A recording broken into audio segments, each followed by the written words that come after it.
दादी का टूटा चश्मा। दादी का चश्मा टूट गया। रोमी अपना होमवर्क छोड़कर मम्मी को बताने के लिए भागा। मम्मी उस वक्त टीवी देख रही थी। रोमी ने टीवी की तरफ देखा। टीवी में चिड़ियाघर का दृश्य चल रहा था। दो छोटे बच्चे लोहे के सीखचों के अंदर हाथ डालकर पिंजरे में बंद बंदरों को पत्थर मार रहे थे। चोट से बचने के लिए बंदर उछल कूद कर तो रहे थे, पर कुछ बंदरों को नुकीले पत्थर लगने के कारण खून भी निकल रहा था। एयर कंडीशनर रूम में भी मम्मी के माथे पर घबराहट के कारण पसीने की कुछ बूंदें थी और आंखों में आंसू। दादी का चश्मा टूट गया। इस बात पर रोमी जोर से चिल्लाता हुआ बोला, टूट गया तो कौन सी आफत आ गई, बन जाएगा नया। अभी मेरे डायलॉग मिस मत करवा।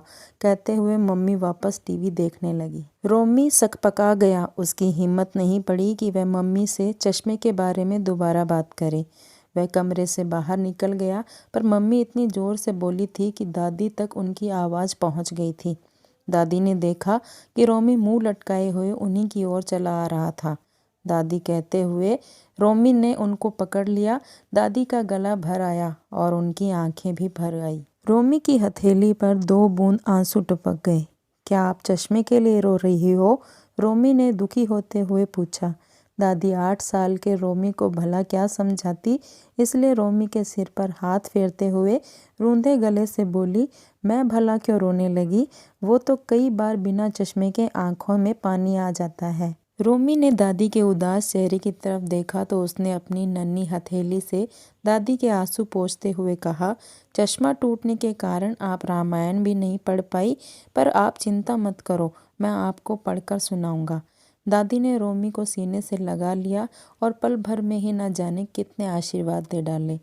रोमी ने बिना कुछ कहे टूटा हुआ चश्मा दादी के सिरहाने रख दिया और रामायण उठा ली। तभी वहां पर मम्मी आ गई। रोमी के हाथ में रामायण देखते ही मम्मी गुस्से से बोली, तुम्हारा होमवर्क तो पूरा हुआ नहीं है और तुम रामायण लेकर क्यों बैठ गए हो?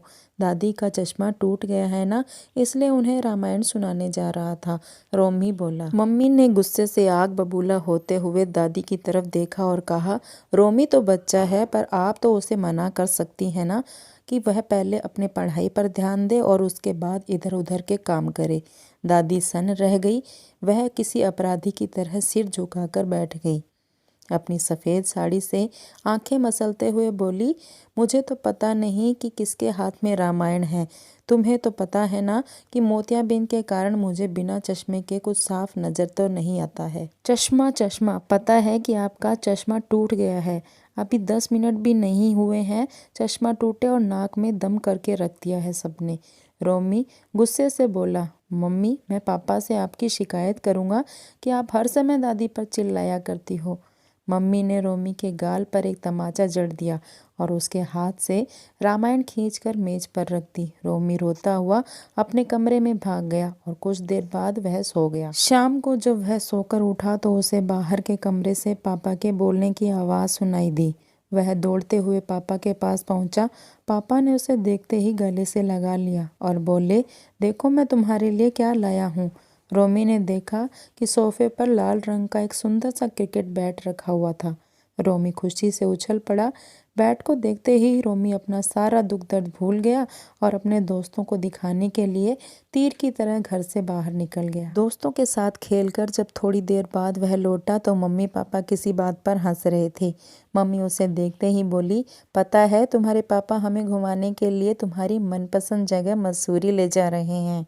मसूरी का नाम सुनते ही रोमी खुशी के मारे उछल पड़ा और बोला, अरे वाह, वहाँ तो बहुत मज़ा आएगा। हम सब एक दूसरे को बर्फ़ के गोले फेंक कर मारेंगे।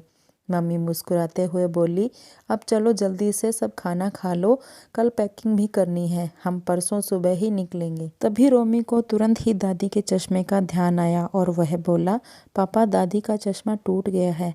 अरे तो तुम्हें दिन में ही फ़ोन करके बता देना चाहिए था, पापा ने कहा।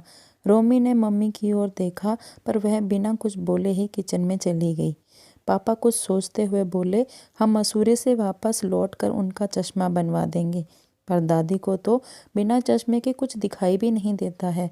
रोमी परेशान होते हुए बोला, तो तेरी दादी को कौन सी नौकरी करनी है? 4-5 दिनों की ही तो बात है। मम्मी ने चाय का कप पापा के आगे रखते हुए कहा। रोमी ने आश्चर्य से मम्मी की ओर देखा। उसे विश्वास ही नहीं हुआ कि टीवी सीरियल पर किसी का दुख देखकर घंटों रोने वाली मम्मी को सामने बैठी दादी की परेशानी दिखाई नहीं दे रही। जब मम्मी पापा खाना खाकर सो गए तो रोमी दादी के पास जाकर बोला, दादी, मीना आंटी तो काम करने के लिए दिन में आएंगी, पर रात में अंधेरे में आपको अकेले डर तो नहीं लगेगा? दादी ने उसके सिर पर हाथ फेरा और बोली, बेटा, क्या अंधेरा और क्या उजाला, मुझे तो सब कुछ बहुत ही धुंधला नजर आता है, तो क्या दिन और क्या रात। दादी की बात सुनकर रोमी से कुछ नहीं कहा गया और वह उनके पैर छूकर सोने चला गया। अगली सुबह जब वह पापा के साथ बैठा था तो पापा बोले, इस बार तुम्हारे जन्मदिन पर हम सब अनाथालय चलेंगे और वहाँ रहने वाले बच्चों को फल और मिठाइयाँ बांटेंगे। अनाथालय क्या होता है? रोमी ने पूछा। जिनके मम्मी पापा नहीं होते हैं उन्हें अनाथ कहा जाता है, पापा बोले।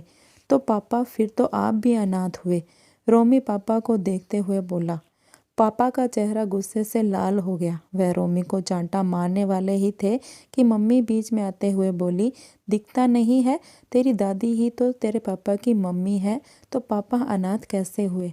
रोमी भरभराकर रो पड़ा और सिसकते हुए बोला, अगर दादी पापा की मम्मी होती तो पापा कभी उन्हें इतने बड़े घर में अकेला छोड़कर नहीं जाते और उनका चश्मा भी बनवा देते, जबकि आप सबको पता है कि दादी को बिना चश्मे के कुछ भी नहीं दिखाई देता है। उन्हें अकेला छोड़कर हम सब सैर सपाटे के लिए मसूरी जा रहे हैं। पापा के हाथ से पानी का गिलास छूट गया और कांच के टुकड़े चारों ओर बिखर गए। मम्मी ने पापा की तरफ देखा। पापा सिर झुकाए दादी के कमरे की ओर जा रहे थे। मम्मी ने रोमी को कसकर गले लगा लिया और बोली, मुझे माफ़ कर दो बेटा, पता नहीं मुझसे इतनी बड़ी गलती कैसे हो गई। दादी के कमरे में पापा दादी की गोद में सिर रखकर बच्चों की तरह रो रहे थे और दादी उन्हें ढेरों आशीर्वाद देते हुए अपने आंसू पोंछ रही थी। तो दोस्तों, कैसी लगी आपको ये स्टोरी? कमेंट बॉक्स में कमेंट करके ज़रूर बताना। और ऐसी ही और वीडियो के लिए आप मेरे चैनल को सब्सक्राइब करें और पास ही के बेल आइकन को प्रेस करना ना भूलें।